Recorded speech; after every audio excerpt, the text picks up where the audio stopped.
This is William Michael of the Classical Liberal Arts Academy, and I'd like to answer the question, what is classical education? What is classical education? If you're confused by the meaning of this phrase, don't think that there's something wrong with you. It's probably because you're a reasonable person who's able to see some obvious problems. The biggest problem is that in modern circles, in modern educational circles, there are a number of rip-offs that are using this phrase, classical education, to market programs and services that they hope to impress people who are looking for an alternative to modern education. With the widespread dissatisfaction with modern schools, it's easy to promote something that's different. Unfortunately, many have sought to take advantage of parents and students who don't know any better, thanks to their modern education, and they've sold them a modern education program that's simply called by a different name and dressed up a little. They sprinkle some literature and history, maybe some Latin and Greek lessons on top of a modern curriculum, and they call this classical education. But it's just modern education in disguise. In most schools being advertised as classical today, a modern curriculum is simply rebranded to appear to be something different. Less attention may be given to mathematics and science, and enrichment subjects like history and literature are added. Elementary studies in Latin or Greek may be added, usually by teachers who don't know the languages, and these are set in place of modern foreign languages like Spanish, French, German, and Chinese. These superficial changes are hyped up in school marketing to make it appear that radical changes have been made, but everything is the same. First of all, these schools are still organized according to the modern K-12 grade level model, which is a great part of the problem in modern education. This model is great for creating jobs for administrators and teachers and for selling study materials, but it's terrible for students. It was designed by men who thought that children should be produced and graded like products on a modern assembly line. Gifted and needy students are left to themselves by a system designed to serve the middle 70% of the student population. This K-12 grade level model is problem number one in modern education, but remains in place in fake classical schools and study programs.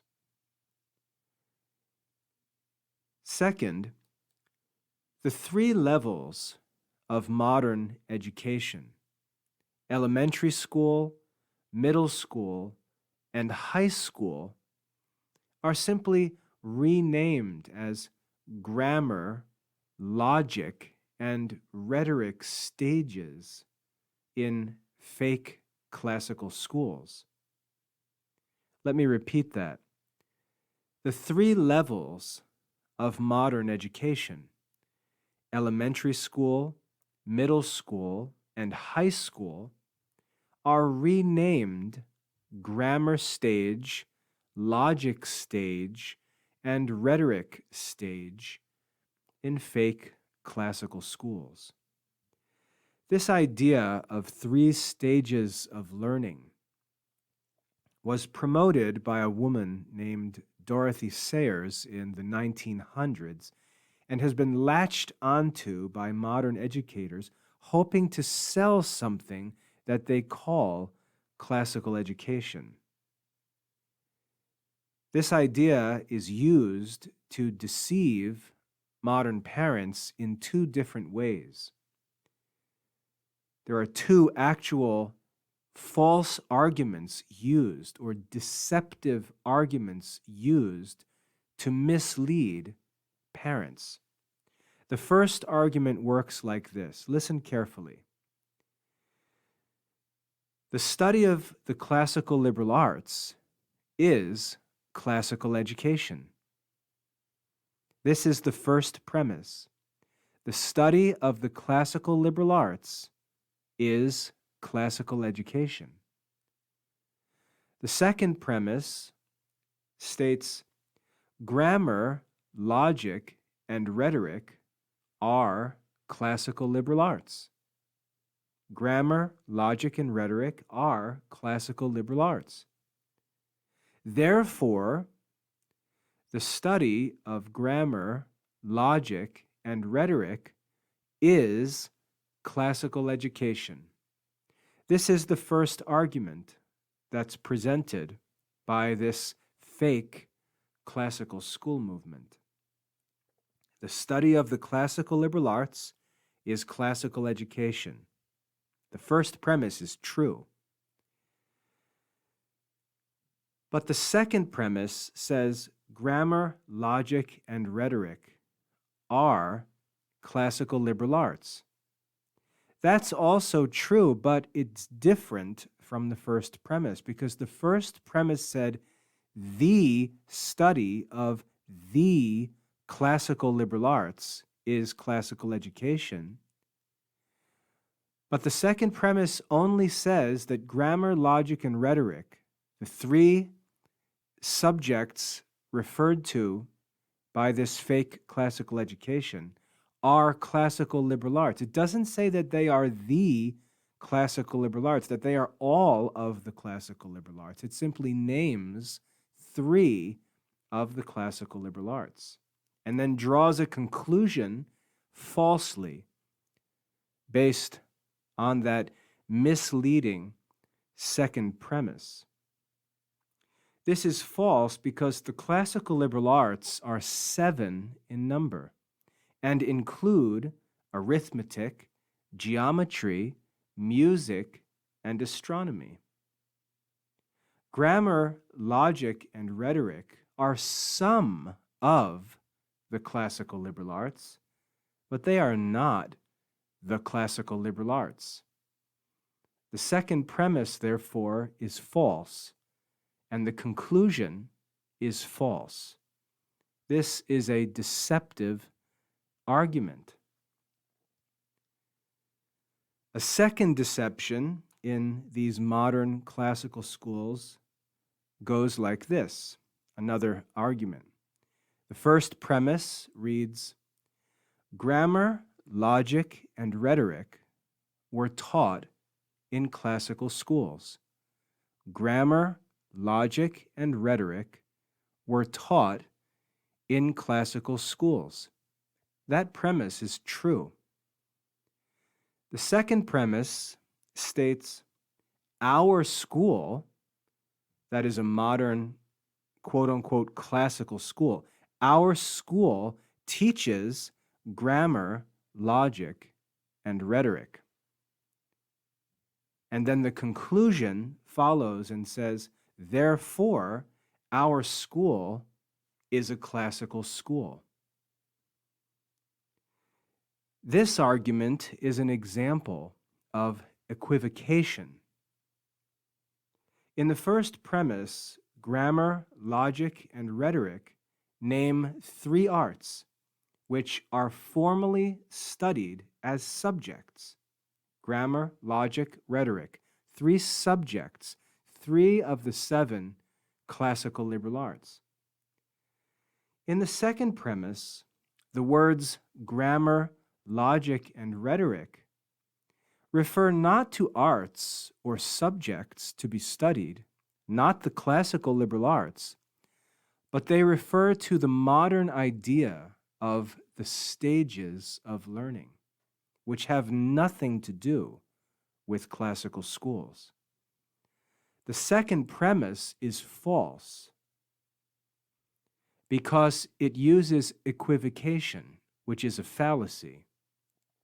The same words are used, grammar, logic, and rhetoric, but their meaning in the first and second premise is not the same. In the first premise, grammar, logic, and rhetoric refer to the 3 classical liberal arts. In the second premise, grammar, logic, and rhetoric are 3 names given to a modern idea of stages of learning. This is what's called an apparent syllogism or an apparent argument. It appears to be true because the words seem to lead to the conclusion, but the meaning of the words is changed in the second premise, and that's a means of deception. These 2 arguments on which this fake modern classical education is based are examples of what Aristotle called sophistical arguments. These are the kind of arguments that real classical education exposes and helps students to avoid. These are not the kind of arguments that classical education produces or uses to promote its programs. These are sophistical, deceiving arguments. Of course, when the parents to whom these arguments are being presented don't have a classical education themselves, it's easy to get away with this kind of deception. But once it's explained to you and shown to be what it is, it's very clear that these arguments are false and misleading arguments. So that's the first problem with this fake classical education that's promoted very aggressively by people trying to sell school tuition or services or books. The first problem is that the idea of the school and program itself is misleading. The second problem is that the people behind these schools are themselves sophists, and I'll explain what that means in just a bit. If we look at the faculty behind any of these rip-off programs, it would be easy to see that these have nothing to do with classical education. These men and women have no experience in classical education. They're not classicists. The administrators and teachers usually have no classical studies on their resume.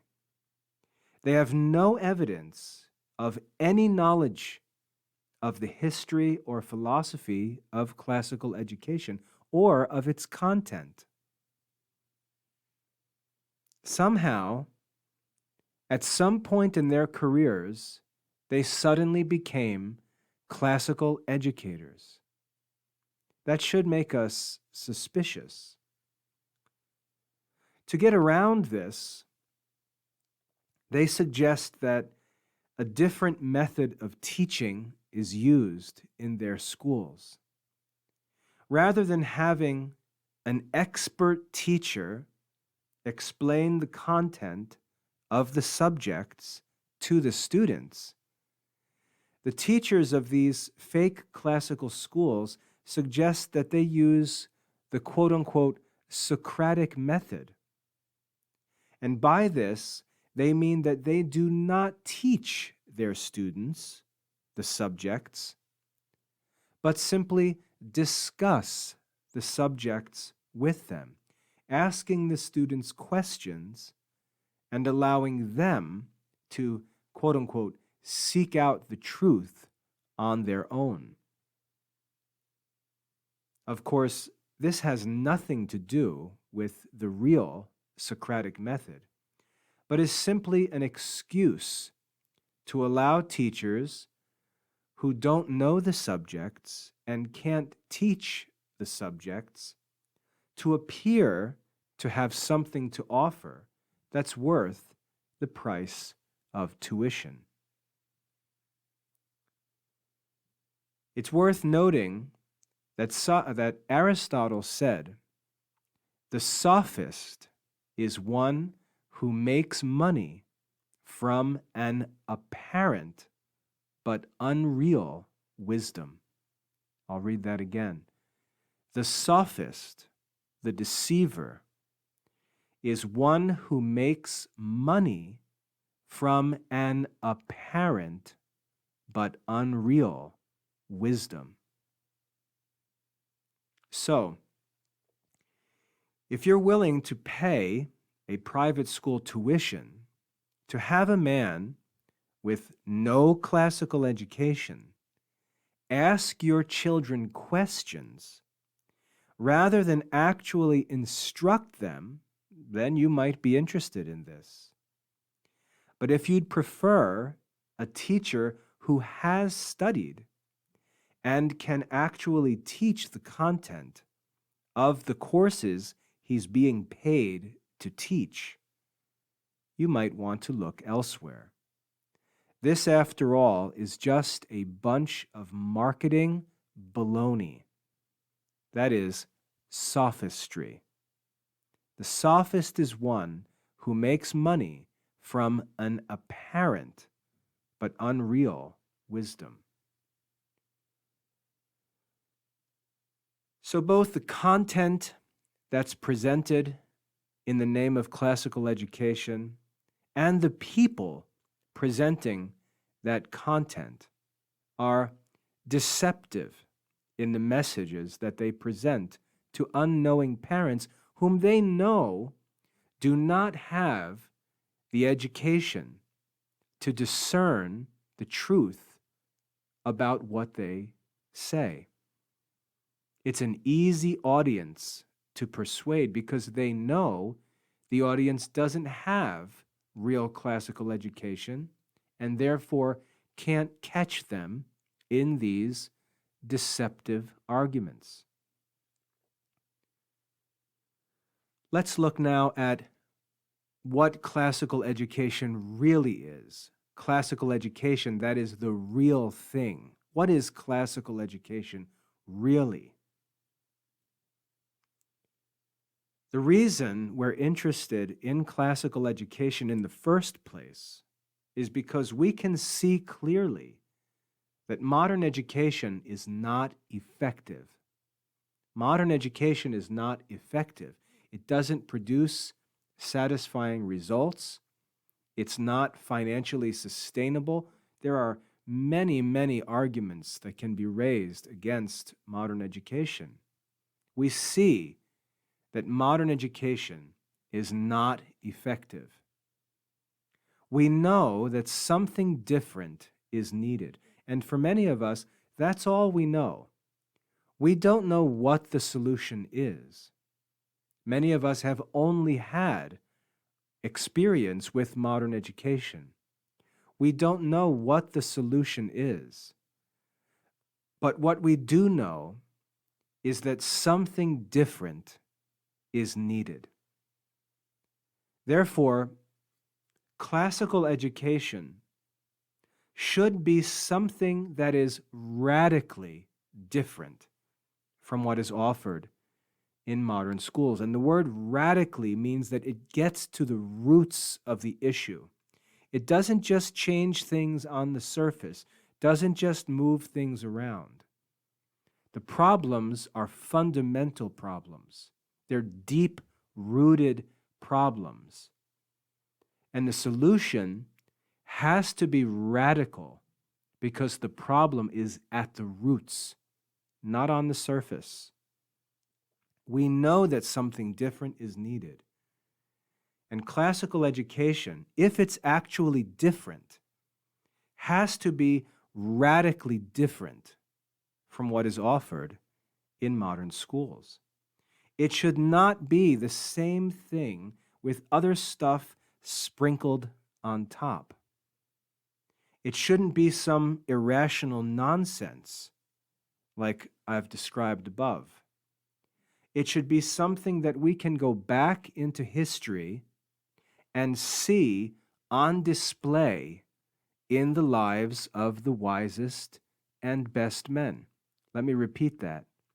Real classical education should be something that we can go back into history and see on display in the lives of the wisest and best men. That's real classical education. So let's talk first about the content of real classical education. The content of real classical education. While this may not be expected at first, modern technology is a great help in learning about real classical education. Modern technology is a great help in learning about real classical education. Sites like Google Books and the Internet Archive at archive.org make original texts from past centuries available to us freely in digital form.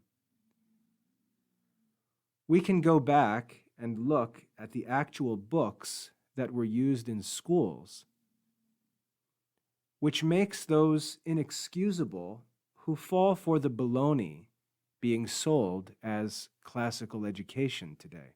We can go back and look at the actual books that were used in schools. We can go back and look at things written by men in past generations, past centuries, and see exactly what they meant by classical education. And if we're willing to do that, we'll be able to see objectively that what's being sold in the name of classical education is simply nonsense. Anyone who's not willing to look has no excuse. Anyone who has studied the history of education or is willing to study the history of education or classical studies knows exactly what Romans taught their children. This isn't a mystery. Anyone who's willing to make an effort can easily learn. In this article on the website, there's links. You can click on the links and see the original sources. We can know exactly what the Romans or the Greeks taught their children. We can know what Europeans taught their children all through history. We can read it in a book like the Roman Quintilians on the education of an orator.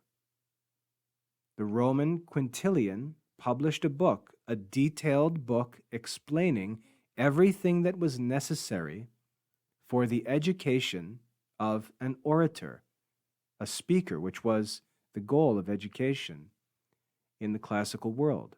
This isn't a mystery.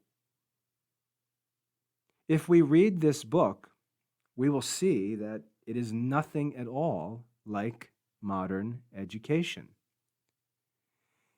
Likewise, if we wish to know how Christians taught children in the 16th century, we can look at the Jesuit Rule of Studies and see all of the details. After we learn from these sources, we can go find the actual books they name as the source materials for real classical education. There is no mystery here regarding the content and methods of real classical education. Anyone with a classical education knows this. Anyone. Only the pretenders have to make stuff up and make this appear like some great mystery that's in need of a solution. Anyone who studied the history of education or classical studies knows about these resources. There's no mystery here. From ancient times, philosophers worked to discover the arts and sciences necessary for an excellent education. The whole idea of an art is that there is some skill that can be learned by the study of principles and by exercise or practice. Wise men, when they saw valuable skills practiced, or when they thought of skills that would be valuable, worked to discover whether or not those skills could be investigated and boiled down into a set of principles or rules that could then be studied and taught systematically so that skill could be obtained and practiced.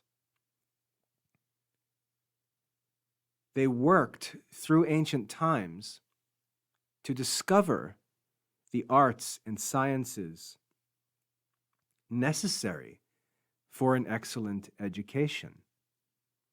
These arts and sciences, the most important of them at least, were established by Aristotle in the 4th century BC. These were established by Aristotle after he discovered the principles of the art of reasoning. Once the art of reasoning was discovered by Aristotle, that art allowed for the investigation of all other subjects and produced the quote-unquote sciences which could be taught efficiently to the students. This system of scientific learning produced by the art of reasoning provided the curriculum for true classical education from that point forward. So the great change took place in the 4th century BC because Aristotle discovered and established the art of reasoning. He taught this in his work titled The Organon, the instrument or the method of learning. And he then used that method, once he discovered it, to investigate the other subjects and establish those arts and sciences. And this idea of classical education came from the writings and achievements of Aristotle and the wise men who followed him.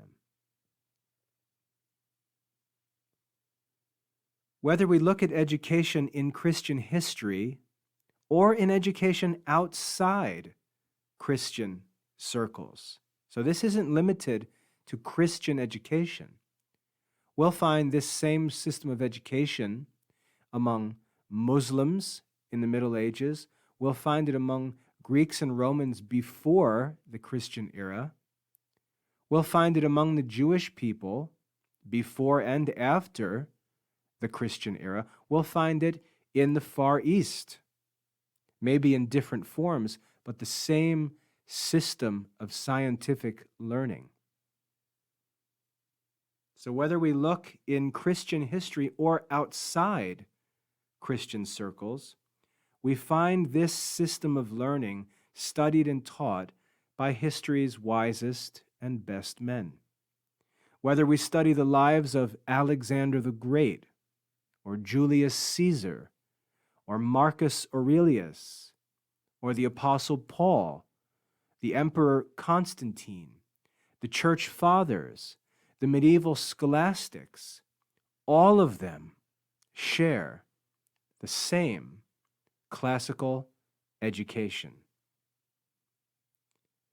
When the Jesuits worked to revive Christian education in the 16th century, when the same problems were developing that we see today, it was this same system of classical education that they taught in their schools.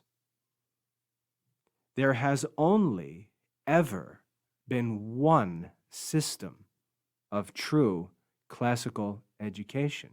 I'll repeat that. There has only ever been one system of true classical education. The curriculum of real classical education consists of the study of what were known as the 7 liberal arts. You can Google 7 liberal arts, and you'll see all kinds of ancient images and writing. I especially recommend you Google 7 liberal arts and look at the images. You'll find paintings and sculptures and engravings and illustrations from books and buildings all through history. The curriculum of real classical education consists of the study of the 7 liberal arts. These 7 arts were the study that taught the man to fish, to use an ancient proverb.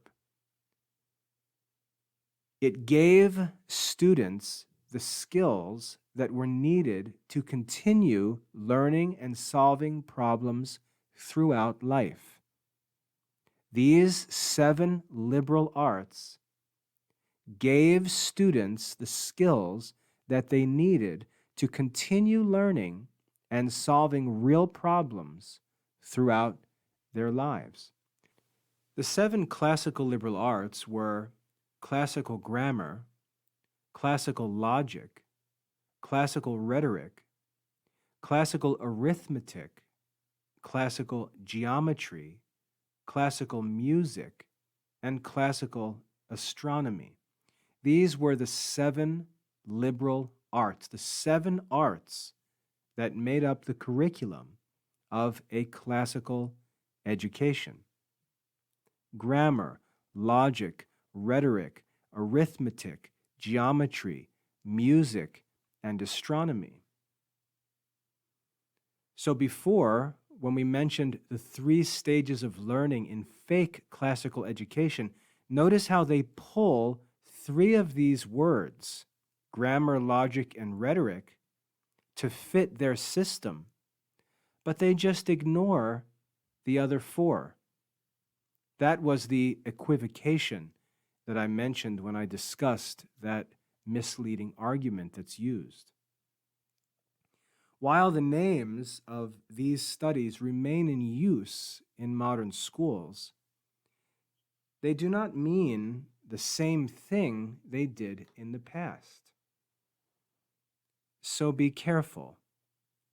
The names are used to mislead us, but they don't mean the same thing that they meant in the past. We label them as classical grammar, classical logic, and so on, to mark this difference. Fortunately, we have access to the ancient sources that were studied and taught, so we can enjoy the real studies.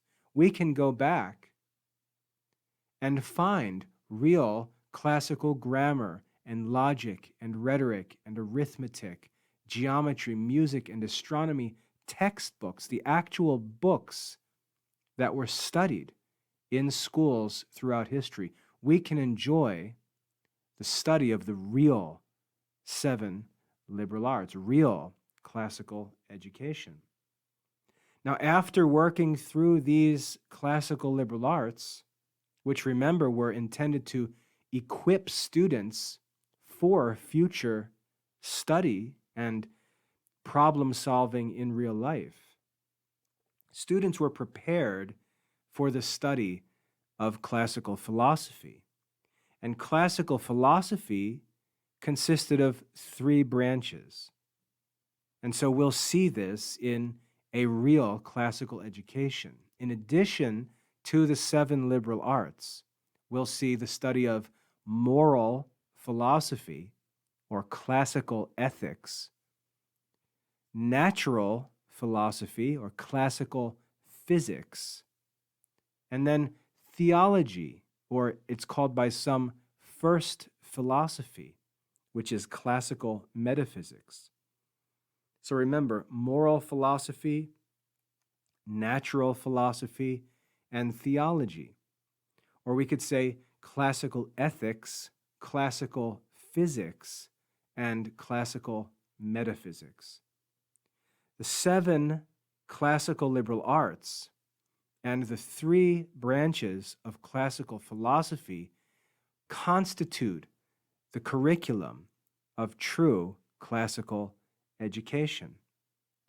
This system was the only classical education that ever existed in history, and it remains so today. This is the true curriculum of true classical education.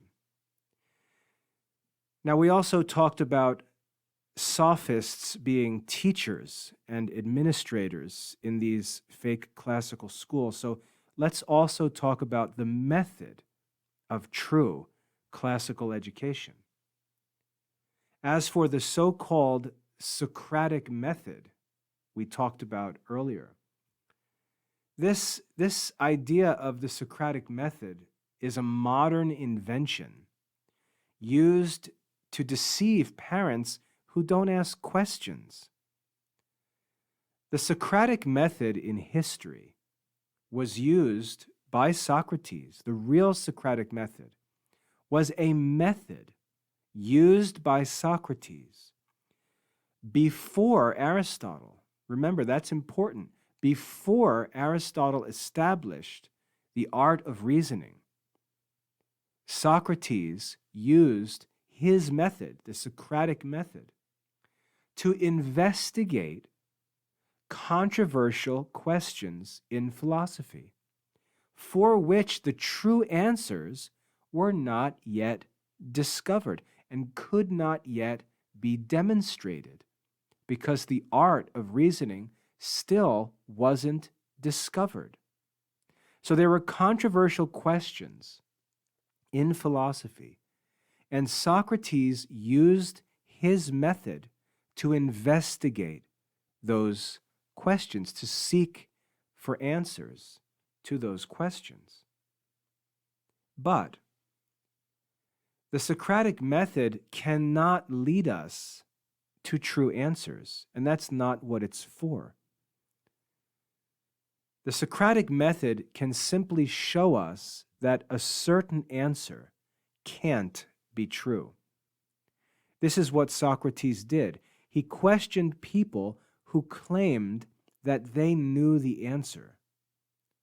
And by his questioning, he led them into self-contradictions that proved that their answers could not be right.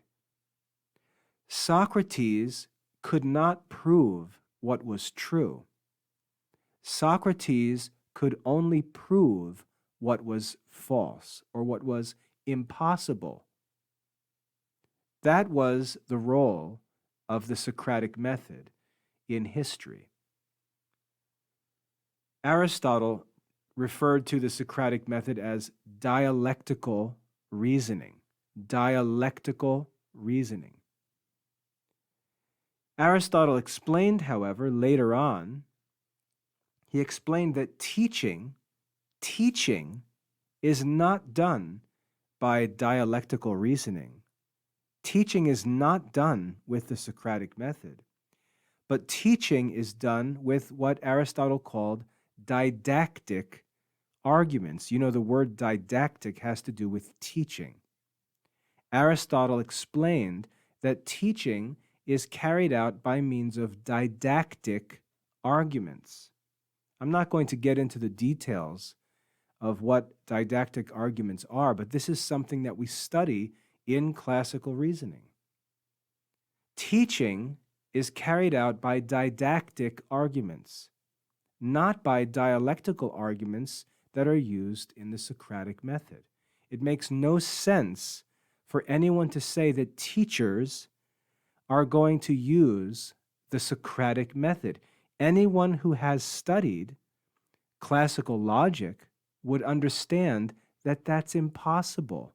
It's actually contrary to the teaching of classical logic. But when you don't study classical education, when you don't know the actual art of classical logic, it's no surprise that you won't understand that. And these people in these modern fake classical schools don't even understand that what they say proves that they have no idea what they're talking about. The Socratic method is not at all appropriate for teaching.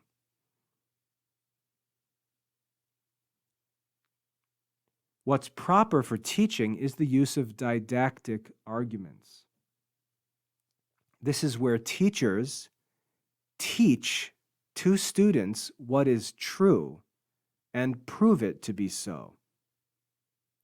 This is done not by questioning students in school, which is incredibly wasteful in regard to time and money, because parents are paying tuition for these wandering question sessions with discussions between students and teachers.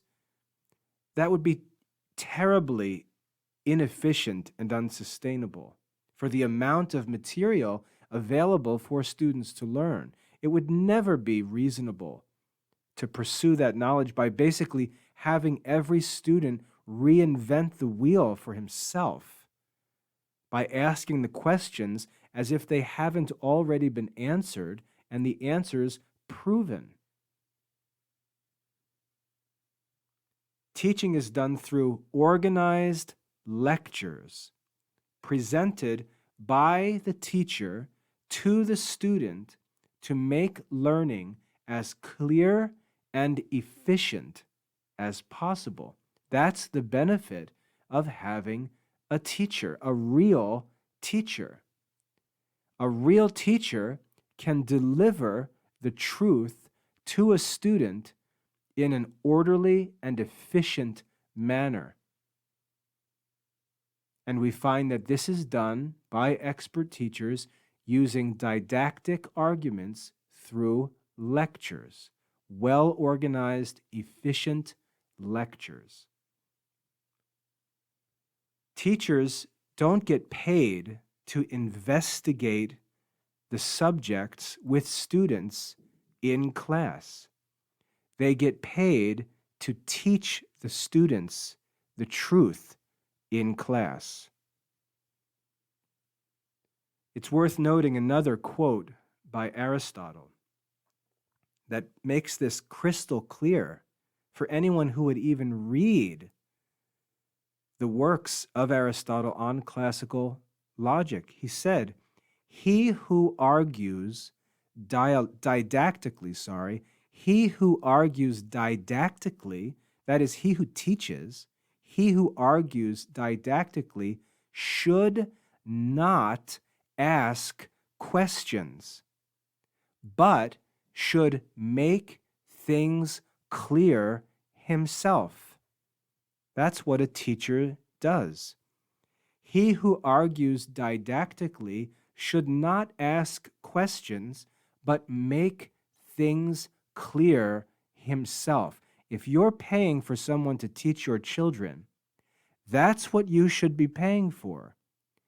You should not be paying for someone to ask your children questions, but you should be paying for someone to make things clear for your children.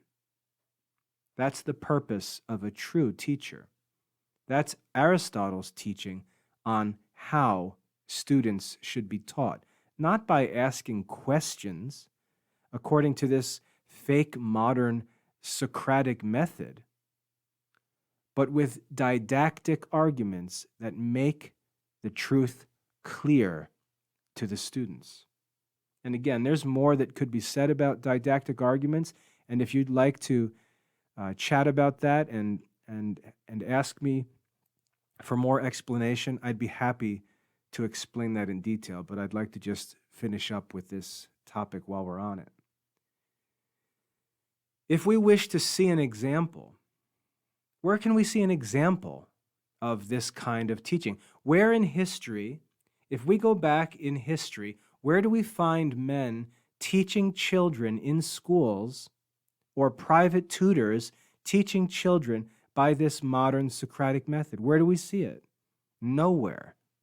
There's no example of a man investigating a question by asking children what they think about different topics.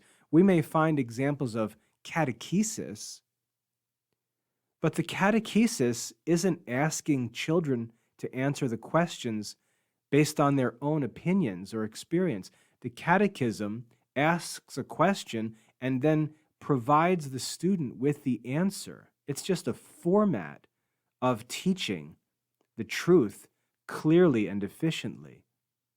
Where do we ever find in history an example of a teacher asking students to answer questions and then allowing their answers to lead the class in an investigation?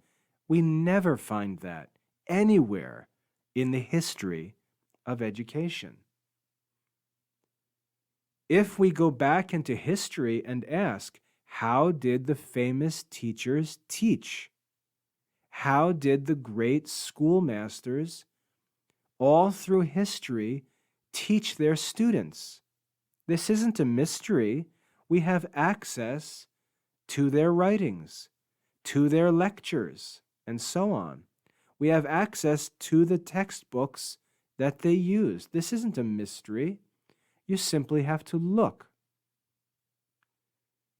If we wish to see an example of what the teaching of a real classical educator looks like, we can read Porphyry's work titled The Introduction. I just happened to publish a copy of this in print. We can look at Porphyry's Introduction. Porphyry's Introduction is a book written by the 3rd century philosopher Porphyry to a student of his named Chrysaorius to provide his student with a clear and orderly introduction to Aristotle's categories to help the student so that he could go on and study Aristotle's work on reasoning. We see how Porphyry addressed his student, and we see what Porphyry did for his student. He explained the topic in an orderly and efficient way to help his student learn the truth easily and efficiently. That's what a teacher does, a master. If we'd like to see another example, we can go to St. Thomas Aquinas, who's considered the wisest teacher ever in the history of the Christian church. We can look at St. Thomas Aquinas and ask, how did he teach his students? Did he use this Socratic method in his classes? Did he have discussions with his students? No. We have St. Thomas's lectures from his classes. We know exactly how he taught his students because we have his lectures. We can go and read the lectures of St. Thomas Aquinas on a number of different subjects. And I put a link in the article to one of those lectures. We find no questioning of students by teachers, but expert instruction by a master on the subject. This is what we should expect from real classical education. Expert teaching, masterful lectures, written explanations by a teacher making the content of a subject clear for his students. That's what real teaching is, and that's the standard that we should expect in real classical education. None of this Socratic Method baloney, some teacher being paid tuition to have discussions in class with his students. That's sophistry. That's not classical education. As I said, the question of what real classical education looks like in practice is not complicated. Expert teachers should explain the subjects to students from ancient sources. Students should be reading the works of ancient and medieval masters on the 7 liberal arts and philosophy. They should be reading Aristotle, Cicero, Porphyry, Nicomachus, Euclid, Boethius, Ptolemy, Theophrastus, St. Thomas Aquinas, and so on. That's what they should be reading. Teachers of classical education should be experts in these works, having studied them themselves, and should be able to lead students to read and understand them. That's the goal of a real classical education. And fortunately, modern technology provides us with access to these resources, free access, by the way. So we can learn exactly what classical education looked like throughout history and how it was taught. This gives us the opportunity to move away from the errors of modern education and return to real classical education, which wise men have done even in modern times. To quote C.S. Lewis, for example, he said, progress, if we want to talk about progress in modern times, he said, progress means doing an about turn and walking back to the right road. Progress means doing an about turn and walking back to the right road. In other words, we're not going to make progress in this modern culture. You can call it progressive, you can say that this is progress, but this path we're traveling down is not the right road, and continuing down it is not progress. If the path we're on is the wrong path, then the only progress is turning around and getting back to the right road. And whoever does that first, he says, is most progressive. That was C.S. Lewis. So we've talked about fake classical education and the false arguments that are used to promote it among unknowing parents who really have themselves to blame by not asking questions and demanding proof. And we've also talked about the true curriculum and the true method of instruction in classical education. Now, the good news, I don't want to sit here and criticize both modern education and fake classical education. There has to be some good news, or this is just idle criticism, which no one has any need of. The good news is that in the Classical Liberal Arts Academy, this is what we've worked to make available to modern students. This real classical education is available to modern students in the Classical Liberal Arts Academy. In our program, real classicists teach the real classical liberal arts. I went to college and studied classics. I've been studying classics full time for 25 years. The same is true of my wife, who works with me.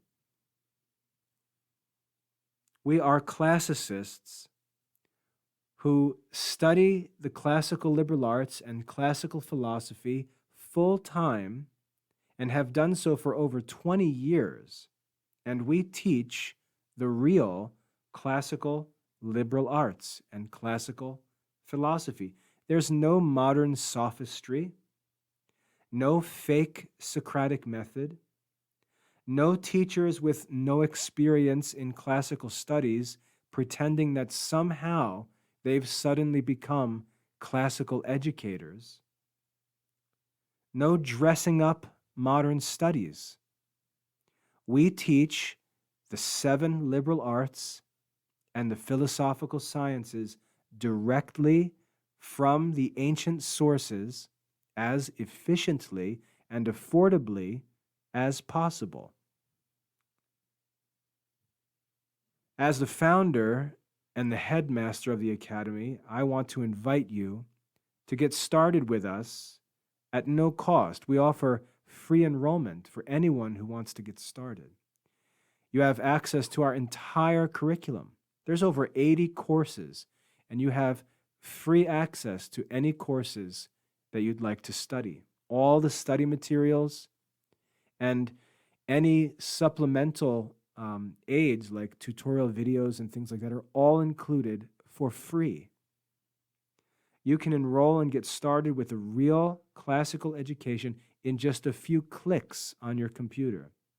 You can enjoy self-paced online courses that lead you through the ancient texts in English translation, and you can upgrade if you're interested in assessments or student records. If you'd like that, if you'd like assessments for your studies and you'd like records of your progress, you can simply upgrade to a paid enrollment, which again, they're very affordable, nothing expensive or crazy like modern schools. And best of all, live expert help is always available.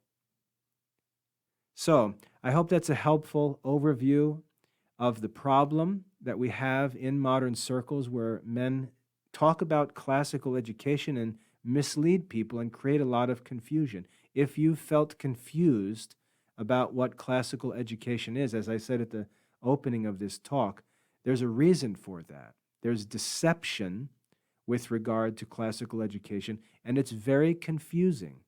It's very confusing. But I hope that this has helped to clarify that and set you on the right path so that you can enjoy and possibly give your children real classical education. God bless.